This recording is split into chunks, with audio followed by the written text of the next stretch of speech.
Hey everybody, I'm Stuart Cohn. Welcome back. I'm really glad you're here. I wonder, did you give a listen to the last session we had of the Group Sales Power Hour, the podcast, the business coaching session where your colleague, Lisa, was really authentic. She really expressed the challenge she was having been on the struggle bus. Have you ever been on the struggle bus? Of course you have. I have. We all are at one time or another. And sometimes it's not so easy to ask for help, to say, hey, I'm in a bit of a pickle here. Hey, I got some dark clouds over me. Hey, I am overwhelmed with stuff. And I wonder right now, travel advisors, everyone, all the beautiful people in the house right now, here, hanging out with me in my office. That's how I like to, it's more intimate for me if I really feel you're right here hanging out with me and we're having this conversation that when you can say, hey man, I'm having a bad hair day, and you share. And sometimes, as a professional coach would know this. A professional coach sort of asks high mileage questions, leading questions. Not like a consultant that solves someone else's problems. Do this. A coach helps guide you, nudge you, encourage you. And normally you already have the answer, but maybe it's sort of covered. You don't see it. You're sort of wallowing a bit, and that's okay, because that's why we have the power hour, to give you some lift, give you some elevation. So here's what's coming up today in my mission as your Chief Motivation Officer to help you build a bigger, better group business. And man, oh man, I can't say this enough. Now, right now, is the best time in the history of travel to be a master of group sales, to be a master. If you're just doing it for fun, if you really don't have the strategies, the methods, a system, a plan in place, I don't think you're going to be able to take advantage of, get a disproportionate share of the enormous volume of business that's coming your way. And you may already be there right now.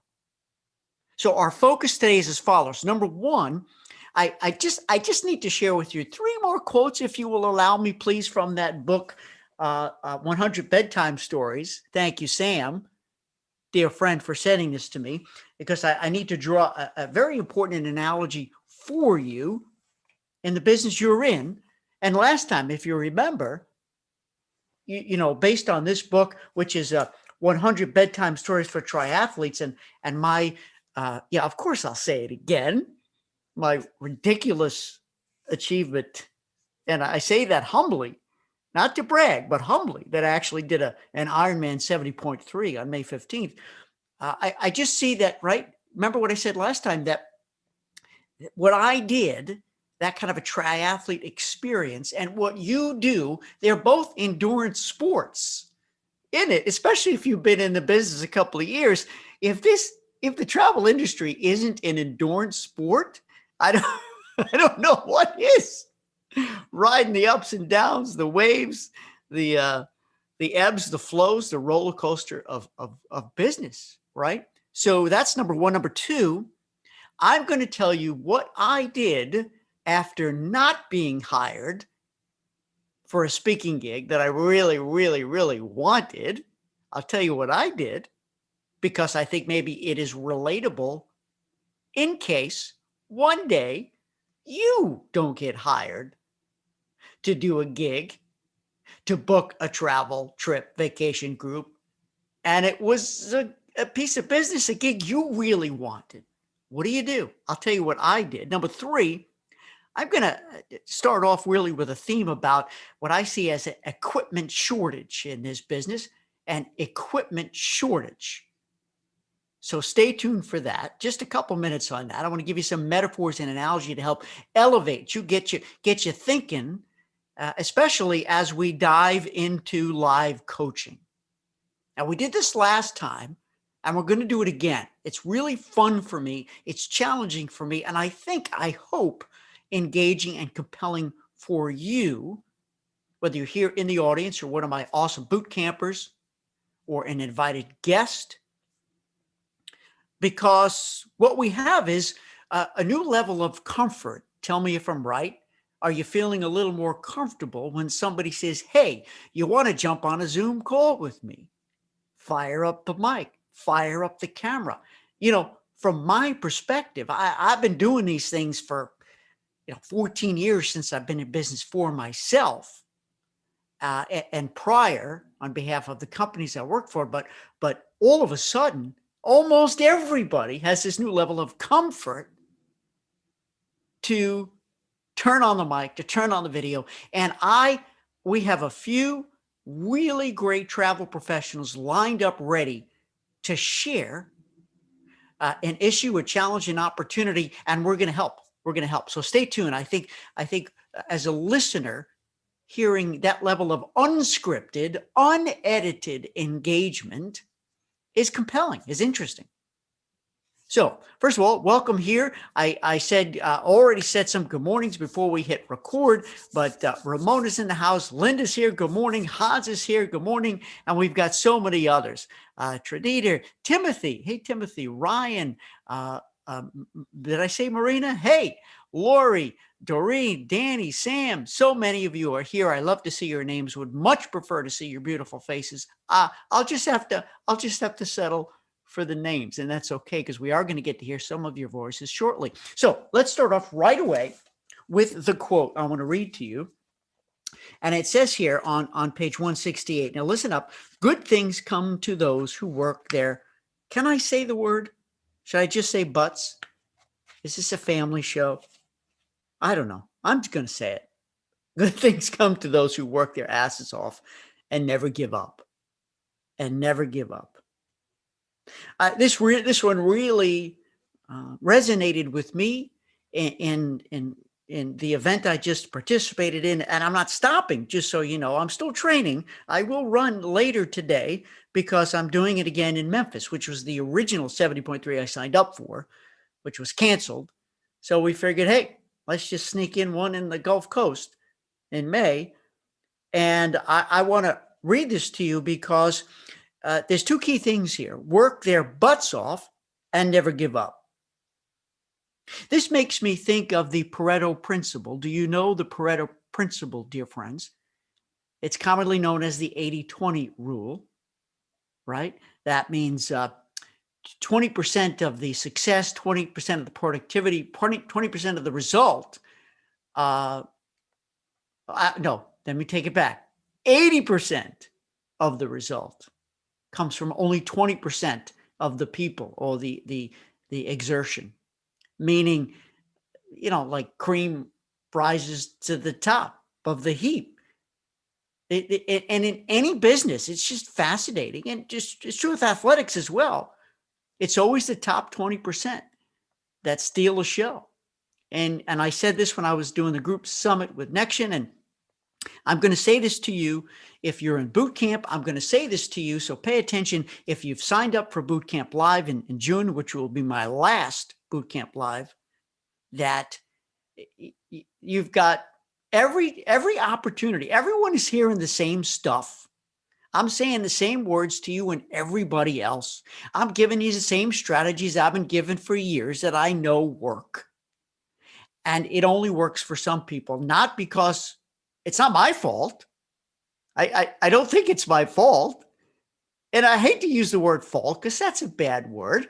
But at the end of the day, if you don't apply, right? Applied knowledge is power, not knowledge is power. Applied knowledge. Then what more can I do? I am not going to do the work for you. I can't. You need to do the heavy lifting, the work. And good things come to those who work their asses off and never give up. So I encourage you I think, friends, we're sort of done with the in-between stage that I've kept referring to. Perhaps we are. Yay. And now I just read that cruising is slowly but surely getting the green light to go and launch. I just read about Celebrity Edge. It's here. It's here. And I want you to capture a disproportionate share of that new business coming, but it's going to take hard work. And I know some of you are already weary, or you may be on the struggle bus, or you have challenges. Now, we're going to talk about the equipment shortage in a second. Stay here with me, because there's always a point to my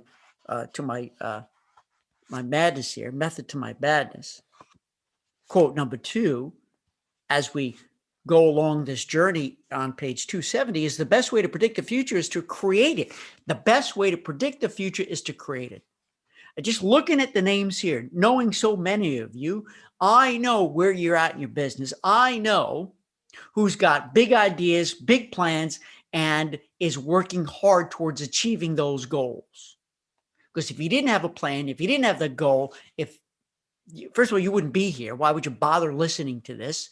You're probably, coming to the office every day, right? Playing pin the tail on the donkey and just letting your business run you rather than you running your business. But the best way to predict the future is to create it. And I do that all day long. As you know, I'm making a significant pivot in my professional life. I'm not leaving the travel industry, just so you know. That's been asked frequently. I mean, I'm just not creating any new products or brands in travel, but I will be an on-call and on-demand speaker and trainer. I'm not leaving. However, boot camp is ending at the end of the year because I needed more time to pursue this ADHD life coach profession. I will be a certified ADHD life coach by the end of the year, and I will pivot my speaking to ADHD as a skill set to entrepreneurs and to help those who have that kind of wiring be more successful at work and at home, in a nutshell. So I am predicting the future because I am creating my future. I hope you are too, working your asses off to achieve greatly. And the last quote I want to share with you is here, right here, page 303. Here we go. The champion mindset. A single-minded focus to block out distractions and just go for it. So here, our author, Alan Pittman, defines a championship mindset as a single-minded focus to block out distractions and just go for it. Maybe you're tired of these 70.3 metaphors, friends. But I want to tell you something. When I'm training and as we approached race date, I was in the zone. I was totally focused. And when you come to your desk in the morning, you got to be in the zone and totally focused too. You've got to have that image of that big goal and every day do something towards achieving that big goal, working your butts off, never giving up, and being the 20%, rising to the top. Am I making sense? I want to make sure I'm making sense. So I wanted to share that with you. Number 2 on the agenda, I received a call, would have been my very first speaking gig in the ADHD entrepreneurship arena. Can't tell you who, can't tell you what, but it's a really cool, amazing new product that was FDA approved. And they're ready to do a big launch. And I was like, oh my gosh, this is right up my alley, in my sweet spot. I didn't get hired because of what I was offering or not offering. They just changed direction of how they wanted to handle this big kickoff meeting. And of course, I was disappointed. And I have them lined up right here. These are you may have seen these before. I just buy recyclable card paper with envelopes, and I do handwritten notes. Not only thank you cards, but a thank you for not hiring me card. So here's my plan, and I wonder, what do you do after somebody doesn't hire you? Do you thank them for not hiring you? I'm going to. So I'm sending a card to the executive assistant who I had conversation with. She was my gatekeeper. She asked me questions. I had no contact with the actual decision makers. That's the best I could do in this case. And Maybe sometimes that happens with you too. Maybe you are talking to the couple, to the family, to the decision maker. I don't know. Remember, you always want to get to that decision maker. I tried, couldn't. However, I didn't get hired, but I'm sending a thank you card, not only to the executive assistant, but to the CEO. And heck, I took out 3 because I'm thinking of sending it to a couple of people there. And you know what I'm going to do?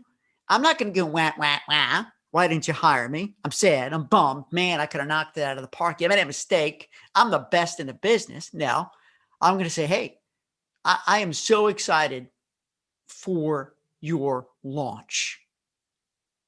You didn't hire me for this. Just remember, if something should fall through, and I learned this from the great Mike Marcia, if something should fall through, I'm your guy. Can you do that? Can you do that? All those times you don't get hired to book the group, to book the trip, would you take 60 seconds, 120 seconds, write a thank you card? Hey, I really enjoyed meeting you. Thank you for telling me all about this big trip you've got planned. It sounds really great, and I wish you the very best. Just know, if something should fall through, if you need me, I'm here for you. Let's always stay connected. Isn't that kind of a neat thing to do if you don't get hired, to send a thank you card anyway? Can you do that? Doreen said, I've never thanked anyone for not hiring me. Great idea. There you go. I think it's great because, and I've taught this for many years, isn't it great to be second in line rather than completely removed from the picture? Especially you, right? Endurance sport. You're talking to them. Maybe you're putting together a proposal. Maybe you didn't charge a planning fee, a non-refundable planning fee. So you did all this prep work and you're bummed because maybe they stole your ideas. Maybe they didn't hire you. They went someplace else. Whatever it is, I would still send them that card, because there's nothing wrong with the look, I didn't want to give any fear to the CEO and that team for not hiring me. But in your business, if they don't have you in their pocket, in their corner, making the plans because you know exactly what you're doing, you're the best at what you do, then you hope nothing goes wrong. Now, I don't suggest you put that in the card, Doreen. However, come up with your own phraseology, your own, short and sweet. Don't ask questions. Don't give them any kind of guilt. Just say, hey, I loved spending a little time with you. And if something falls through, I'm here for you. So I wanted to share that as a strategy. Send a thank you card for not getting hired. Number 3, I believe there's a significant equipment shortage in this industry, in the travel industry. What do I mean by equipment? Well, I think we may have a talk today with Linda W. And I think she may be suffering from having an equipment shortage. Equipment shortage meaning the right tools. And Linda, if that's what we're going to talk about, that's fine. We'll find out, because remember, this is unedited, unscripted. I don't know where we're going to go when we talk to you. However, for all the years I've served this glorious business, there is definitely a shortage of really great tools, resources. Now, we've seen some new products come, right? And I think they're fantastic. I also see very, very, very successful travel wrestlers using Excel to run their group business, and they know how to manipulate it and make it work. But they also use other tools, booking engines, and the ports, the booking portals that are available by your brands. Here's the dilemma, and I think this is 80-22. Tell me if I'm wrong. Maybe 20% of the agency community are using tools, whether it's an app, a booking engine, something to make your life simpler, to reduce the mistakes you make, to cut down on the manual labor and effort. It's about efficiency. We talk about this all the time at boot camp. If you can't run the business efficiently, especially groups where, the nightmares, the headaches are multiplied, right? Then there's no way you can grow an exponentially successful, profitable business and not lose sleep at night saying, well, how do I handle this business? I can't grow. So I want to give you an idea. Here's the metaphor coming back at you that you need to make the investment. The tools are there. I guarantee you, whatever you need is already there. That's number one. And the problem is you may not know that they're there. Now, obviously, in order to run, period, let alone in a triathlon, I need good shoes, right? So I spend money on good shoes, and these are my race shoes. I save these for race only. They served me well on May 15th. They're going to serve me well on October 2nd. You got to spend the money. But I have practice shoes too, a couple pair of practice shoes. Crazy money on these shoes, but they're tools, they're resources that I know will help me to the finish line. Do you have your version of the right shoe for your business? Next, something crazy. What is this? I have no idea what this is. Well, if you're out there biking a long ride, or if you're in the middle of a race, if you get a flat tire, they don't stop the clock for you. You got to fix it. So there's all kinds of crazy expensive tools here. This is called an Air Rush Elite. So you know what this is for?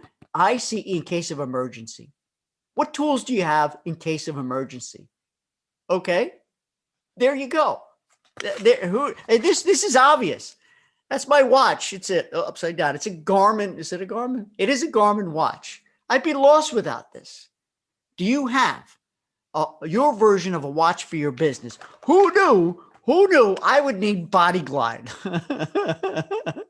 Who knew? See, I'm teaching you something here. See, the whole idea is that in an Ironman competition, any triathlon, there's transitions, and they don't stop the clock for your transition. You got to get out the wetsuit and you got to get ready for your bike, and you're on the clock, man. Right? So you put a little Body Glide here on your calves and on your shoulders and so forth, so that you could take that wetsuit off quick. Practice. Who knew I needed that? Okay, you know what this is. Of course you do. Ooh, look at that. That's crazy.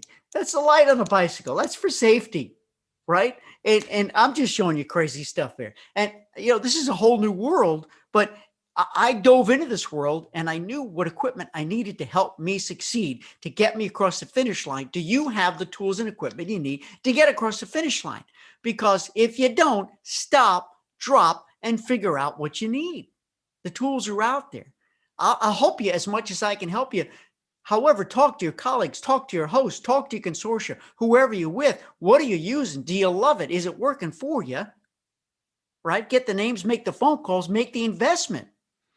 Who knew, ladies and gentlemen, there's a cleat lubricant? Because when you bike, you wear those cleats that click into the bike, right?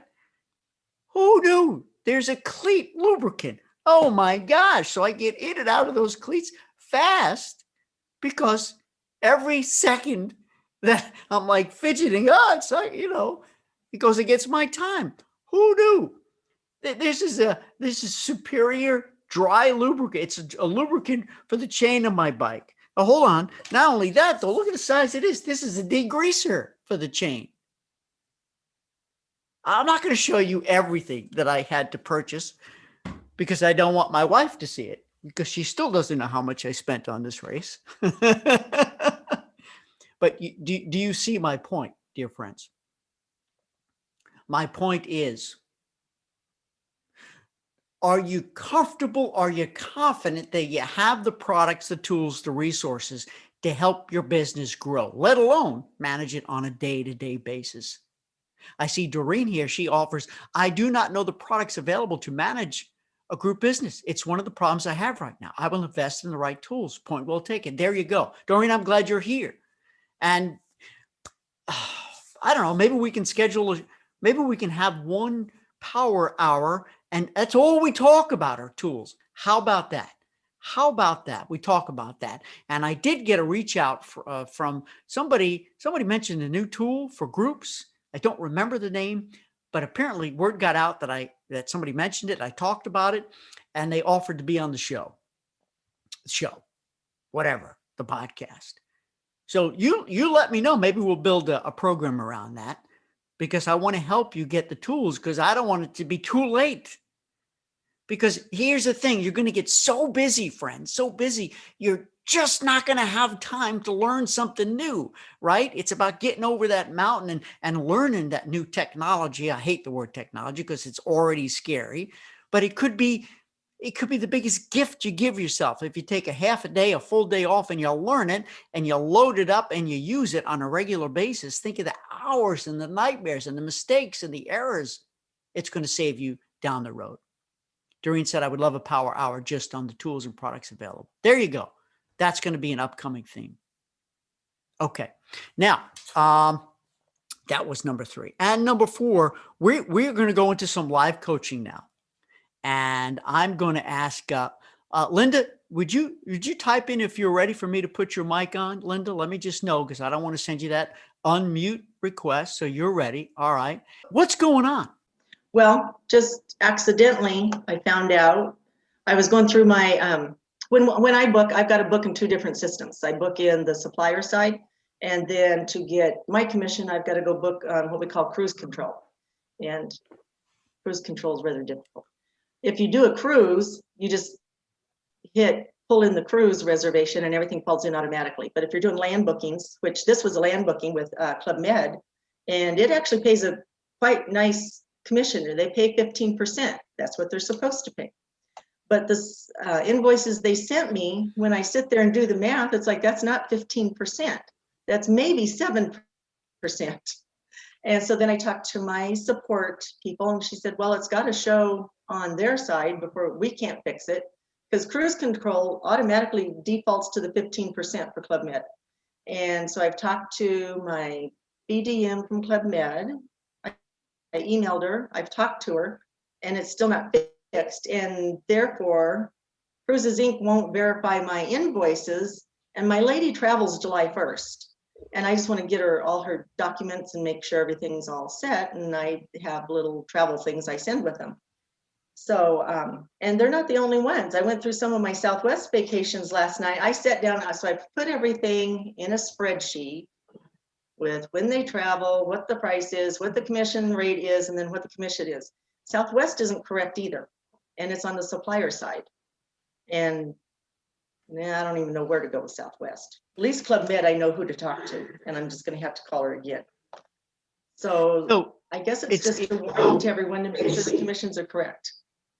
Yeah, I really, really appreciate you sharing that, because it's easy, correct me if I'm wrong, Linda, it's easy to assume that you're getting paid what you're supposed to get paid, that your clients are getting charged. I mean, that's really going to stand out, because your client will go, hey, wait a minute, that's the wrong number. But we'd like to feel safe and secure and have a peace of mind that the numbers are working, because we get busy, and that you'll pay me what I'm supposed to get paid. And because you have the right tools to look at the numbers, you found these errors.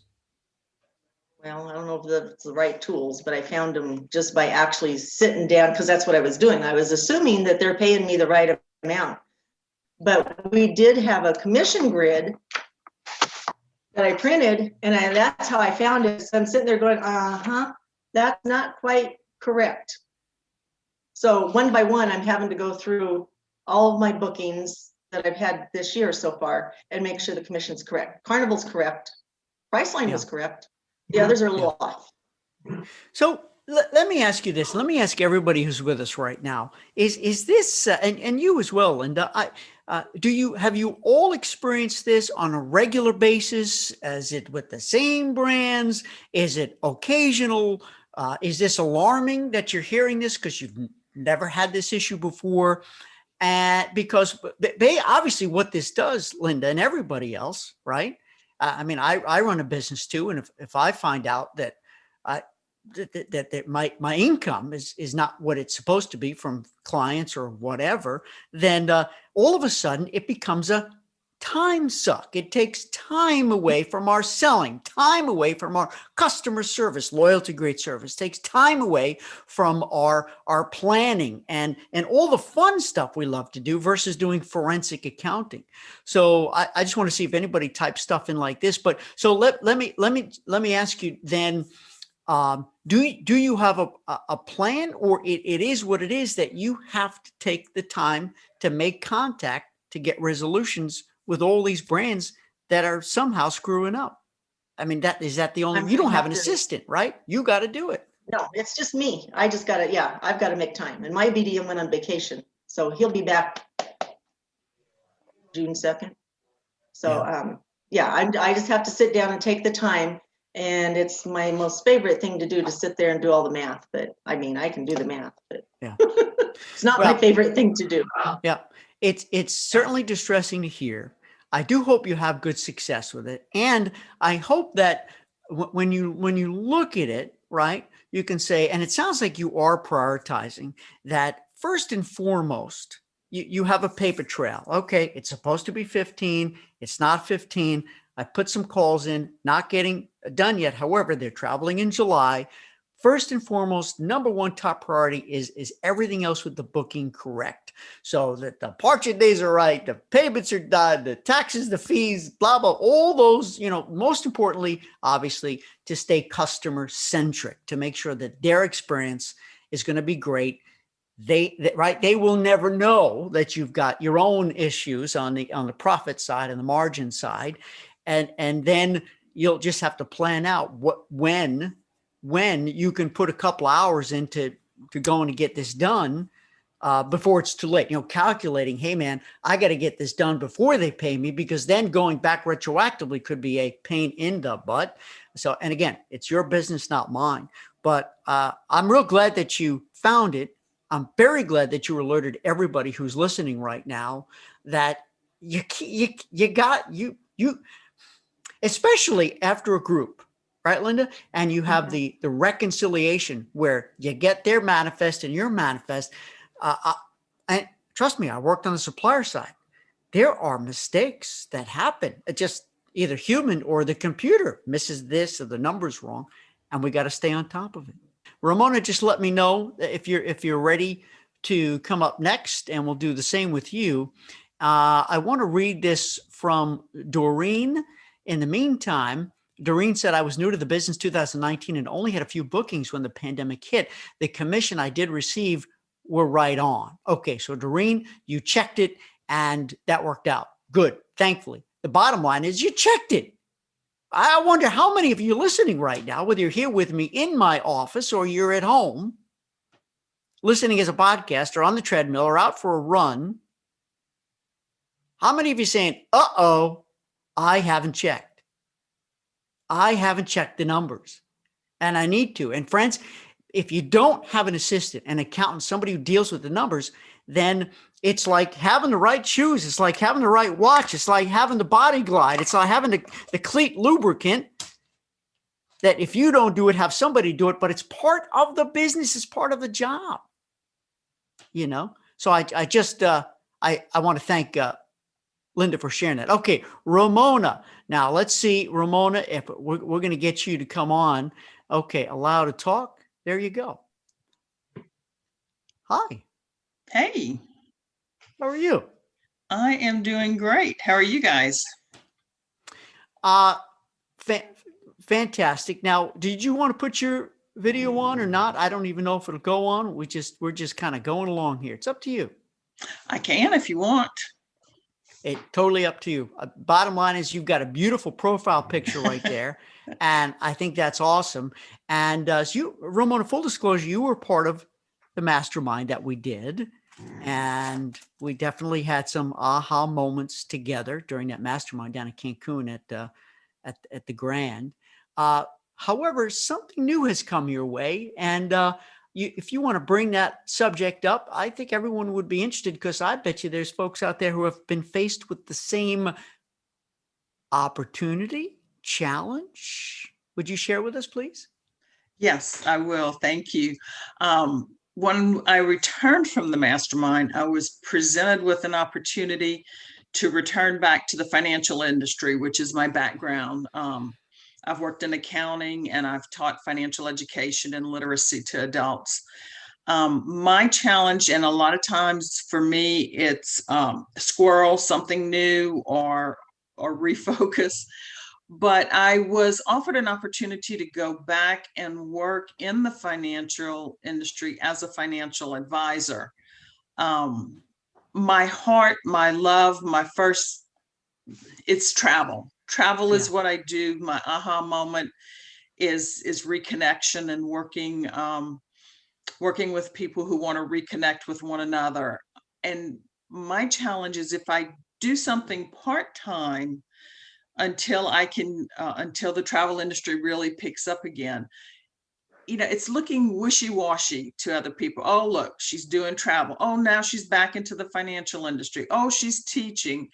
So my challenge is, if I decide to go back and do a little bit of part-time financial advising, is it possible to do both without looking wishy-washy or squirrel, she's into something new?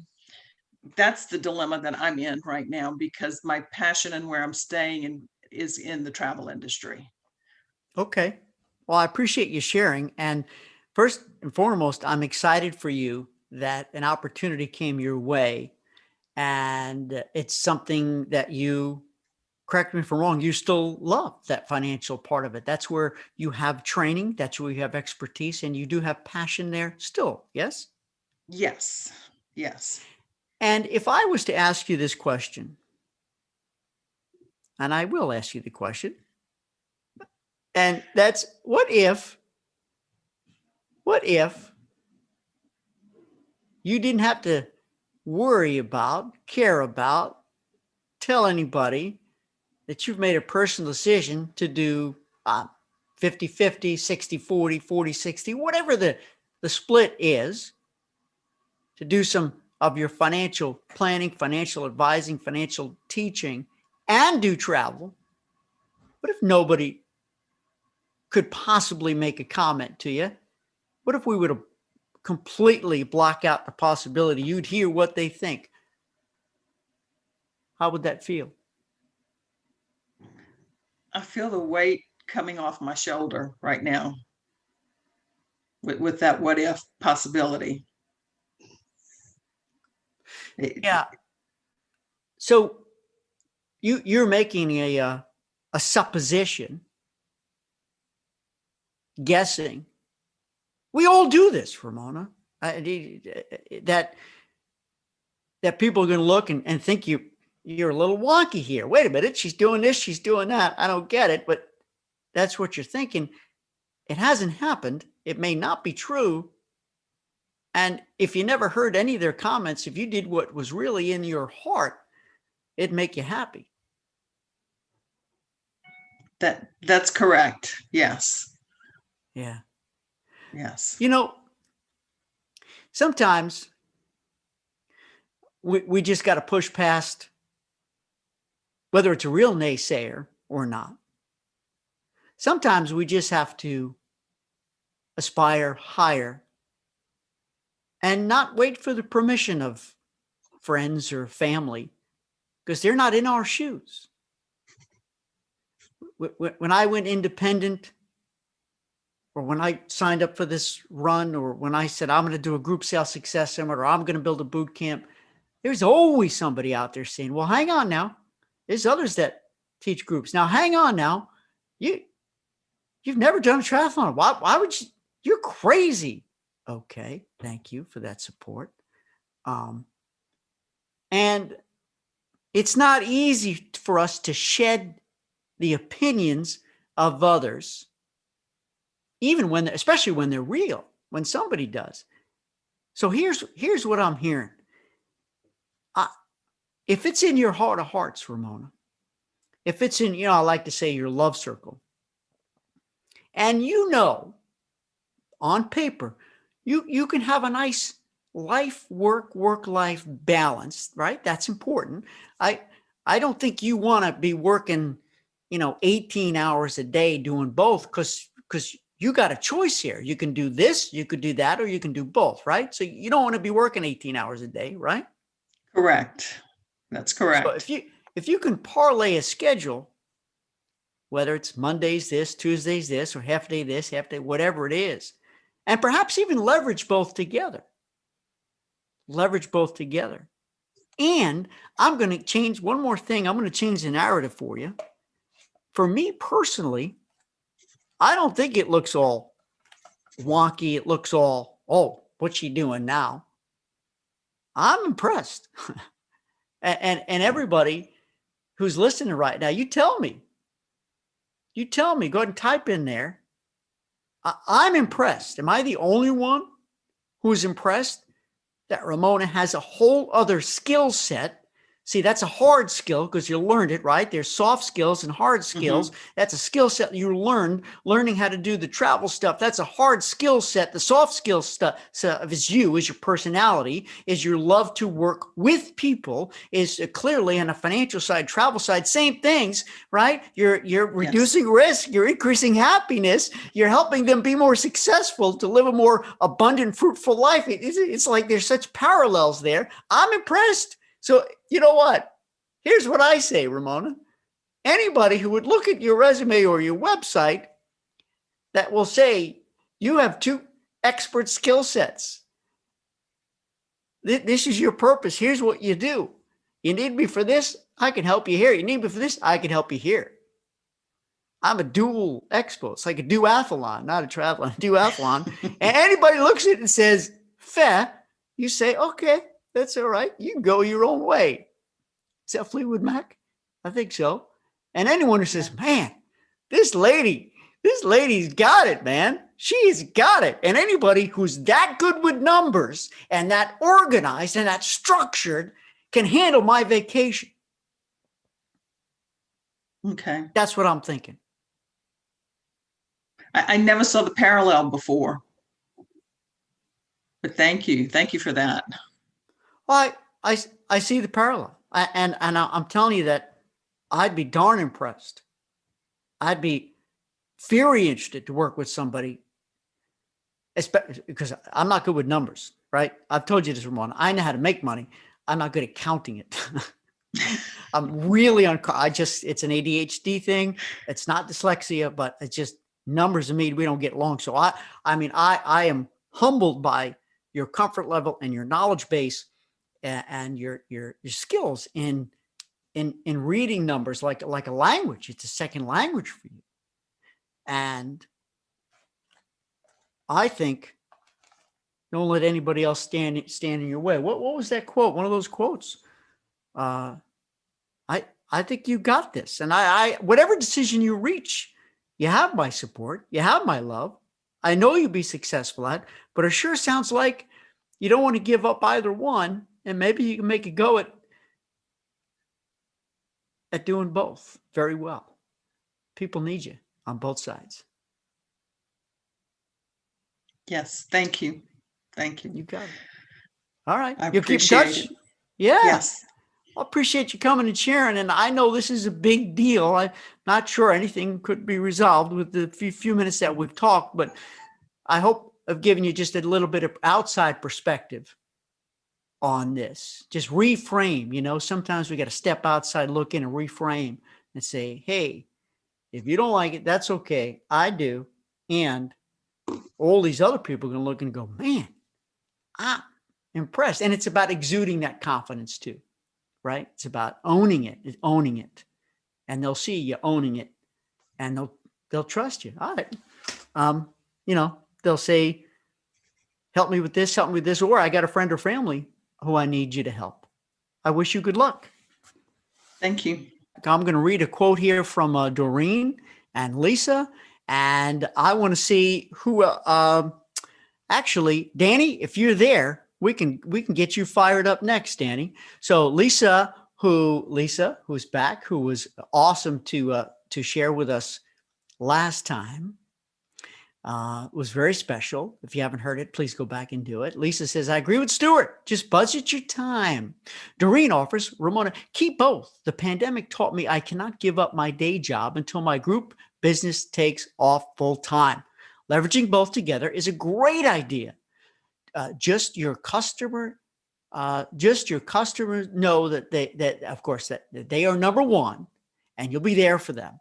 Travel is my passion, and I'm committed to working 2 jobs until my group business takes off full time. Both jobs can be fun if managed properly. There you go. Thank you, Doreen, for that vote of confidence for Ramona. And Ramona, thank you again for sharing. Linda, thank you for sharing. All right, Danny, let me get to you, and let me put you on, Danny. And in a couple minutes, there you go. Allowed to talk. You're on, Danny. Take a 30 seconds, 60 seconds. Tell us what's on your mind. What's up? Do some live Thank you, coaching. Stu. I appreciate it. I have 2 issues that kind of parallel each other.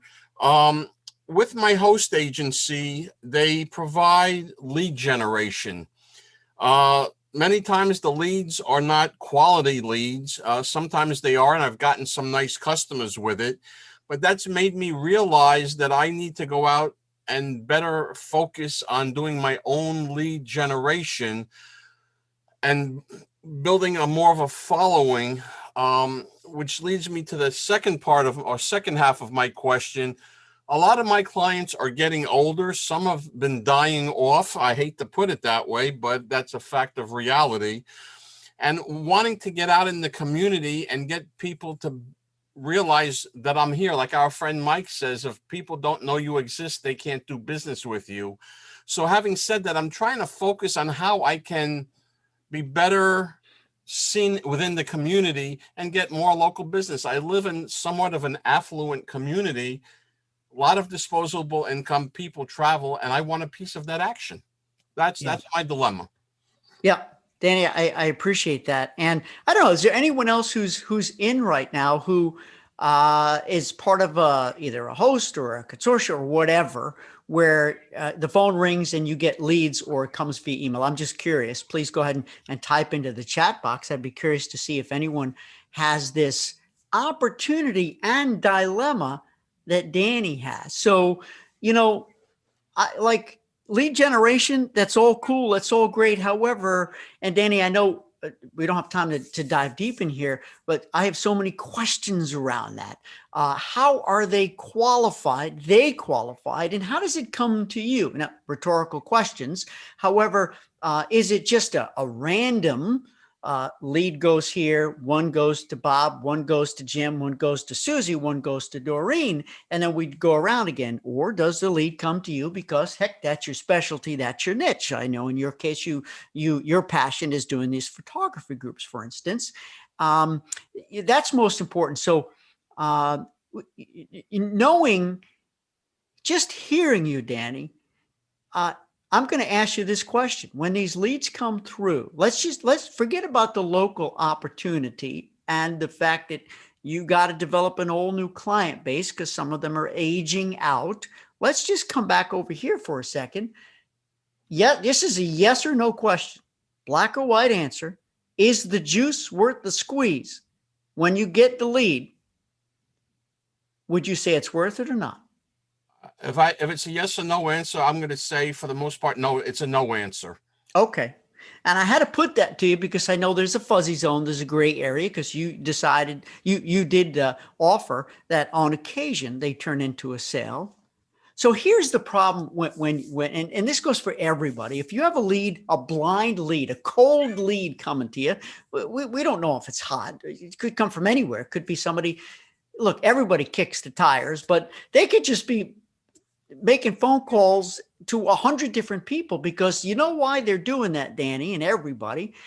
The person who fills out that form and they're told they're going to get a call back from a qualified travel advisor, okay, they don't have a travel advisor of their own that they trust or love. Maybe they did and they fired them because maybe that advisor screwed something up, or maybe they just didn't practice good loyalty grade service. Or maybe they've never had a travel advisor. They never knew. Hey, it's like a physician. It's like a hairstylist. It's like, it's like they never knew you can go back to the same person every time to book your travel.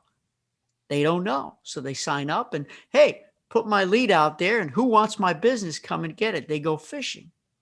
At the end of the day, It's uncomfortable for them because they don't know who you are. They have no idea. They just think you're some guy sitting in a res center taking calls and trying to make a sale. So to build a relationship is very stressful, very difficult. I'm just saying. This is my observation here. If you look at leads that you generate from your community, from your neighborhood, or in your niche. Now, if it's not a local lead, in terms of proximity, that, hey, I live down the block. Oh, you're a business owner. I am too, kind of a thing. Or we're neighbors. I'll see you. I'll see you at the Stop and Shop. Maybe we live in the same town. But if it's your niche, maybe you have customers around the world, right? Same thing. Still part of your community, your neighbors virtually. Just think of the opportunity there to build a relationship because there's some level of commonality. And that's where your customer pro, and everybody listening here, that's when your profile page, your who am I page on all your social sites and your website and your business card, it's got to specifically say, as Mike says too, who you are and what you do and why I need you. Why on earth do I need you, Danny? Why do I need you? I need to know. And we're going to have a relationship versus, heck, I'm going to call, some agent's going to call me from who knows where on earth, and I'm just going to get a price.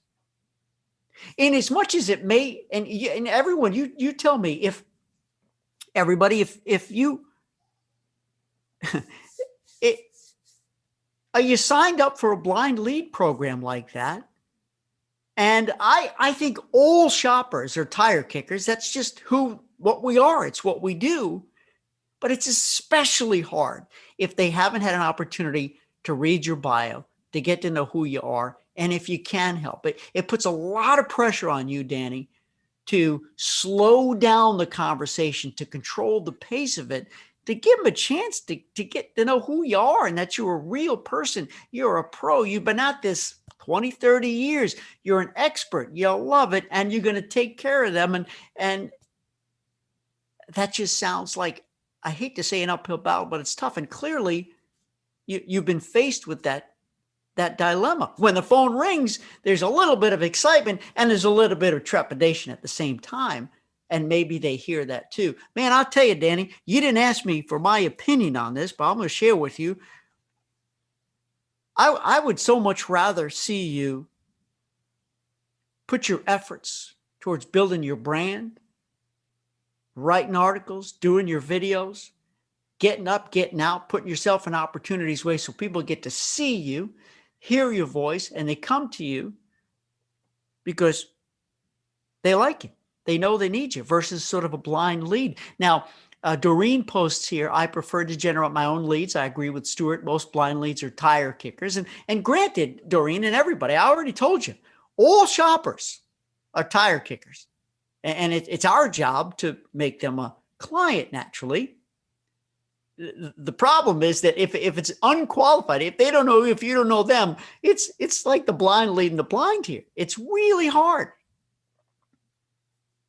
Doreen says, no, my host does not provide leads. Trinita said, Dream Vacations offers it, but I do not participate in the program at this time.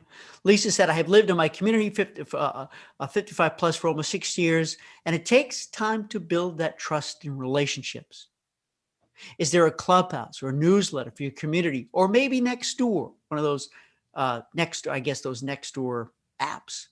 You need an outlet to get to those people, to meet them in person. Can you get the mailing list? Can you do a river cruise night or a local restaurant with your river cruise rep? And I know this is great stuff, Lisa. I appreciate this. And Danny, you get this, you understand this. So here's what it comes down to. Just like Ramona is faced with a decision to make. She needs to make a decision. You're faced with a decision too, and I think you need to make one. I'm not going to tell you what's right or wrong for you and your business, Danny, because I like to, if it's a real tough, here's what I like to tell people, and we did this at the mastermind too. For one day, make believe you made the decision that you're never getting another one of these leads again, ever. And it's entirely on your shoulders. Get up, get out, meet new people, make opportunities. It's not going to generate instant business. It's not going to generate instant sales. However, right now, People are wishing they had a travel advisor if they didn't already have one. Let me say it again. Right now, people are wishing they had a travel advisor they can trust if they've ever had one in the past. There's never been a better time to create a whole group of new followers. Remember, they have to start off as followers. Then they move into the prospect bucket. Then they move into the client bucket. There's a cycle here, right? And then the next day, Danny, live that day knowing that's it. I'm not going to go searching for my own clients. I'm just going to work these leads like a mad dog, like crazy. I'm going to make this lead system work. Bob Dickinson used to say back in the day with cruising, when cruising was first becoming more and more popular, but the majority of people had never cruised before. He said, you can't be a little bit pregnant. I don't know if anybody remembers that. You can't be a little bit pregnant, meaning especially for a travel agent.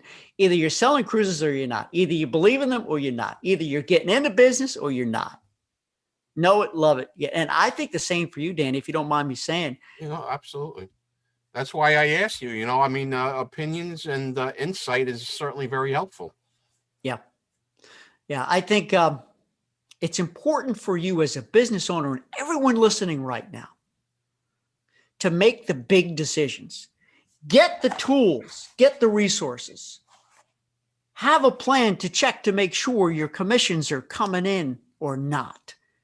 Give yourself the time to check. How much money have you missed out on the last couple of months or year? Oh my gosh, I don't mean to make you crazy, but that's just the level of importance you need to put. It's part of the business, right? And either get in or get out. Don't dip your toes in. Another thing is that people will know it and sense it if you're all in the game or not. And Danny, I don't want you getting one of those leads and giving sort of a half effort. I'd rather you put a full effort in someone who lives down the block, who's in your love circle, somebody who you want to work with, a demographic, a product you want to sell, an opportunity that excites you versus not knowing who's at the other end of the phone. Does that make sense, Danny? That makes a lot of sense, though. So here's a quick question, and I'm just looking at one of the comments that was put in here about something called Nextdoor, which I have in my town. Yep. Would it be wrong to kind of go in there and post, hey, I live in so-and-so town. I have a local business. I'm a travel advisor, something in a nice way just to let people know what I do. Would that be appropriate, do you think, or inappropriate to? And I don't want to come across the wrong way. So I think if you take a non-salesy approach, if you make it informational, say, hey, everybody, just so you know, you've got a full-time professional veteran travel advisor living right here. Whether we meet by Zoom, whether we meet for coffee, I'm your guy.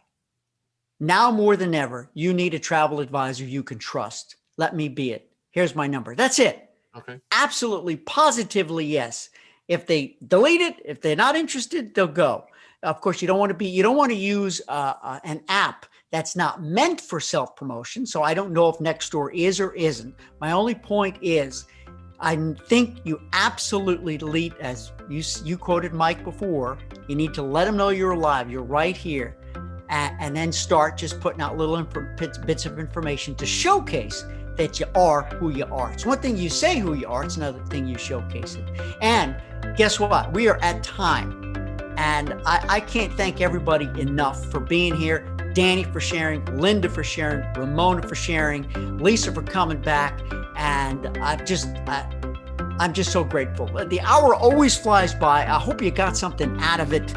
And we're going to meet again twice in June. So watch for those invites. If you're coming to Boot Camp Live June, I am ready to deliver 9 hours of crazy training, the best of the best of the best. Danny, thank you. Ramona, Linda, everybody, Carl, everyone who's in the house here participated today. I'm grateful for you.